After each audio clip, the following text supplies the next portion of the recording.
অনেক মানুষ মুসাফা করতে আমার বাহের দ্বারা এমনি ছোট হয়ে যাইতো আর ভাবে গেড়ি থেকে এমনি ঠেলা দিত আমার দ্বারা নতই একজনের কাছে নতই কি বলেন ভাই। আর কেউ যদি ফাওয়া দত্ত যাইতো দত্ত হইতে জড়িয়ে শক্ত হতো আগে ফাওয়া ধরলে কোন দোয়া আগে হুজুর ভাব ধরনের দোয়া তো কোনো কিতাব বইটেও নাই কত ভাব ধরনের নাই কি নাই বলেন ভাই। যদি ভাব ধরন থাকতো তাহলে রসুলে কি শিখাইতো এই বুঝলি কথা। যদি ভাব ধরন থাকতো ভাব ধরনের কি থাকতো দোয়া থাকতো কি থাকতো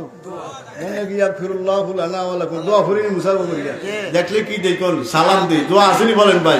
আচ্ছা ভাব ধরনের দোয়া কেউ জীবনে বসিনি কোনো নুরানি বইও আসেনি কোনো কিতাব কেউ পাইছেনি। যদি ভাল আঙ্গর একটু দেখা গেল যখন নাই তাহলে দোয়া নাই এটার কি নাই ভাব ধরনও কি কোন মা বাপের কথা এটা ভিন্ন কথা এমনি কইতে মাত্রার মাপটার চাইতে না এটা ভিন্ন কথা। কিন্তু হুজুর দেখলে লইয়া হরণ গাড্ডা নোয়া এলাম এটি কি খবরদার ঠিক বলেন ভাই। একমাত্র কার কাছে বলেন ভাই।